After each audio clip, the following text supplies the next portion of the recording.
Polda Jawa Barat telah menetapkan pria berinisial TH sebagai tersangka atas kasus penyekapan dan penganiayaan berat terhadap kekasihnya selama 3 tahun di Bandung, Jawa Barat.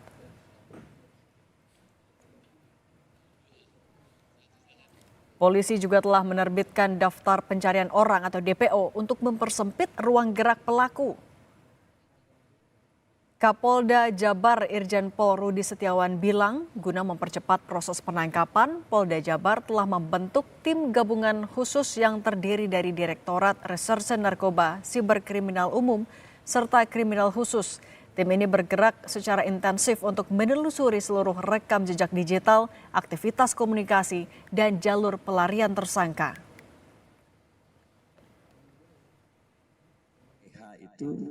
Atau TH sudah kami tetapkan sebagai tersangka penganiayaan.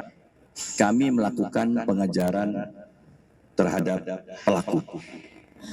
Ini tim sudah dibentuk semuanya. Tim yang bergerak dalam dugaan narkoba, kami buat tim untuk mendeteksi, menelusuri potensi untuk keterlibatan pelaku di narkoba. Cyber, kami juga untuk mendalami di bidang cyber, kriminal umum, kriminal khusus. Pak Dedi, jenguk Pak Dedi. Jenguk Pak. Jenguk Pak. Ya. Jenguk. Ya. Oh ini dulu. Instagram pribadinya meluapkan kemarahannya terhadap pelaku yang saat ini berstatus buronan. Dedi mengajak masyarakat untuk ikut berpartisipasi dalam membantu pencarian pelaku dan membuat sayembara berhadiah 250 juta rupiah bagi masyarakat yang menemukan keberadaan pelaku. Taufik Hidayat yang sekarang jadi buronan, dan saya meyakini bahwa tim Polda Jabar akan mampu dengan cepat menangkapnya. Tetapi saya juga memberikan ruang bagi warga dimanapun berada untuk berpartisipasi mencarinya.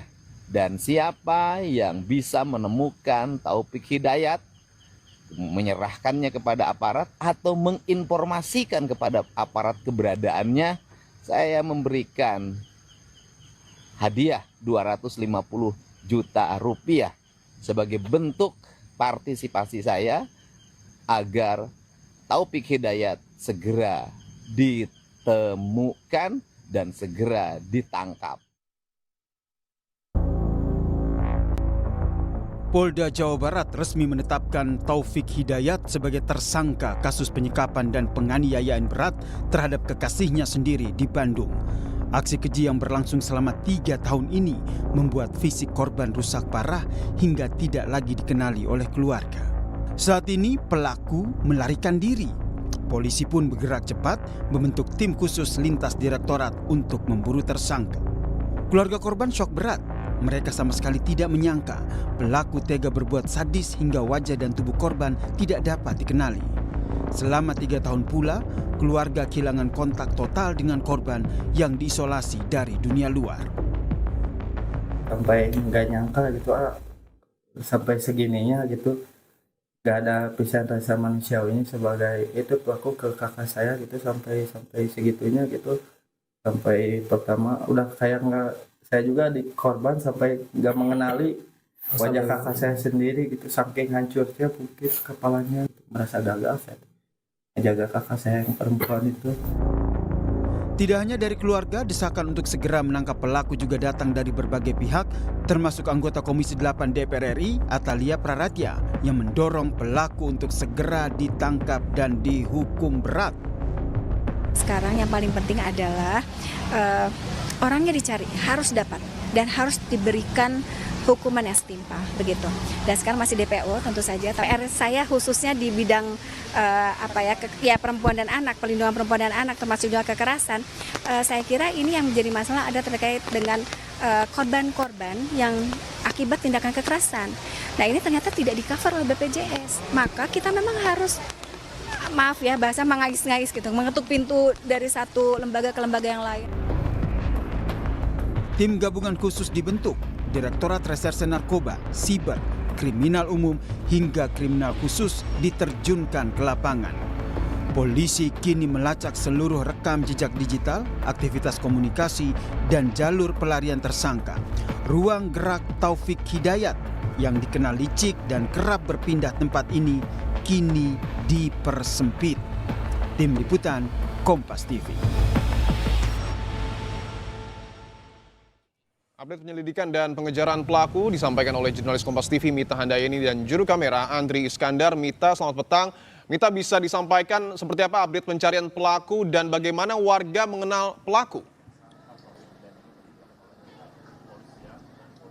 Ya, selamat petang Dipo. Ini untuk pencarian pelaku sendiri saat ini memang masih dalam pengejaran dari pihak kepolisian Polda Jawa Barat. Dan tadi siang Kapolda Jabar juga menginformasikan bahwa terduga pelaku ini sudah menjadi tersangka seperti itu dan sudah masuk dalam daftar pencarian orang agar mempersempit ruang gerak dari tersangka tersebut. Nah, Dipo, saat ini saya sedang berada di tempat kejadian perkara. Ini adalah tempat tinggal dari korban dan juga tersangka selama 3 bulan terakhir. Penyekapan sendiri memang sudah berlangsung kurang lebih 3 tahun seperti itu, namun memang korban dan juga tersangka ini berpindah-pindah tempat tinggalnya, dan ini adalah tempat tinggal dari korban dan juga tersangka 3 bulan terakhir, tepatnya dari tanggal 9 Maret sampai dengan 9 Juni 2026. Tadi siang, Inavis dari Polda Jawa Barat sudah datang ke lokasi untuk melakukan olah TKP. Untuk olah TKP sendiri berlangsung kurang lebih 2,5 jam dari pukul 12 siang sampai dengan pukul setengah 3 seperti itu. Dan ini untuk dalam kamar kosannya sendiri sudah terpasang polis lain seperti itu. Dan untuk petugas Inavis Polda Jawa Barat juga tadi pada saat keluar dari TKP seperti itu membawa beberapa barang bukti seperti itu, diantaranya adalah helm dan juga baju seperti itu. Nah, untuk mengetahui bagaimana sosok dari tersangka yang saat ini sudah masuk dalam DPO, kita sudah bersama dengan penjaga kos di Cinunuk, Kabupaten Bandung. Selamat petang, Pak. Ya, selamat. Pak, kalau misalnya tersangka ini sebenarnya perilaku sehari-hari itu seperti apa yang Bapak lihat?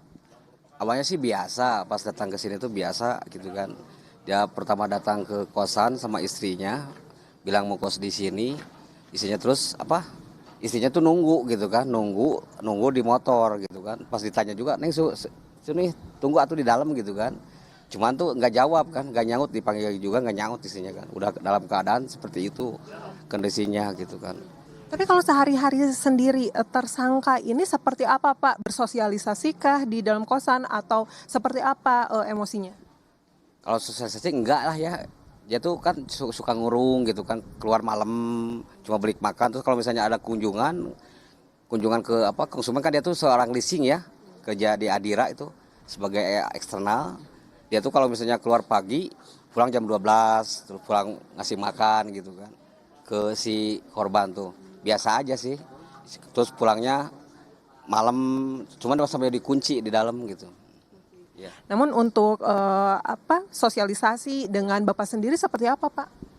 Cuma sama Bapak aja sih di sini, temannya nggak ada yang lain gitu. Cuman kesininya tuh semakin kesini tuh makin gak jelas sikapnya gitu kan. Kalau misalnya ada orang yang lewat gitu kan, nggak permisi dia marah gitu kan.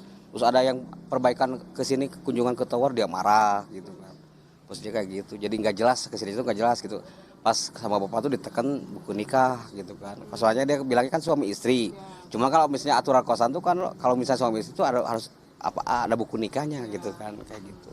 Jadi pada saat datang ke sini mengaku memang suami istri, namun belum memberikan bukti buku nikah seperti itu ya, Pak ya? Ya, awalnya sih ngejanjiin siap katanya kalau misalnya pas pulang ke rumah nanti dipoto dikirim lewat WA gitu kan.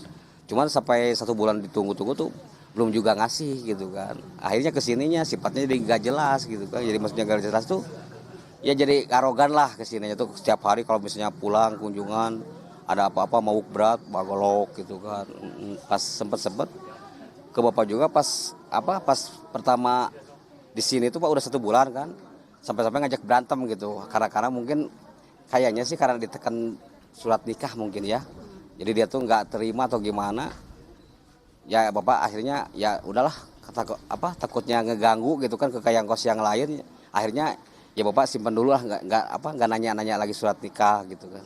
Ya kayak gitu. Tapi kalau misalnya dari penghuni kos lain ada keluhan tidak ke Bapak gitu, bagaimana perilaku dari tersangka? Kalau keluhan nggak ada sih, cuman yang ujung tuh ada yang kos, ada yang isi kan awalnya yang ujung tuh sebelah kanan, sebelah kiri si Topik tuh ada yang isi, cuman karena pas lewat nggak permisi, dia tuh sampai mau dipukul pakai kayak batu lah ya. Cuma Bapak ya isinya kan namanya penjaga kosan tuh isinya kan harus mendamaikan, melerai gitu kan, sampai jam berapa, hampir setengah 1 mungkin ya. Misahin itu si Isan kan mau ribut kan sama si Topik tuh kan di sini. Jadi Bapak pisah lah gitu kan, nggak boleh dia. Cuman akhir-akhirnya sih itu kan ketakutan, yang kos yang ujung tuh sebelah kirinya sampai pindah. Ya gitu. Baik Pak Reza, terima kasih untuk informasi yang sudah diberikan kepada kami, yaitu tadi perbincangan saya dengan penjaga kos yang ada di Cinunuk, Kabupaten Bandung Dipo. Dan ini apabila dilihat yang tadi diinformasikan oleh penjaga kos, ini adalah tower yang tadi diinformasikan. Jadi kalau misalnya tadi informasinya marah-marah ketika ada yang akan melakukan perbaikan tower seperti itu. Nah memang kondisi kosannya, kamarnya memang di depan tower yang ada di Cinunuk, Kabupaten Bandung Dipo. Olah TKP sudah dilakukan oleh polisi dan siapapun yang mengetahui keberadaan dari tersangka Taufik Hidayat, silakan melapor ke polisi. Terima kasih jurnalis Kompas TV Mita Handayani dan juga juru kamera Andri Iskandar. Selamat bertugas kembali.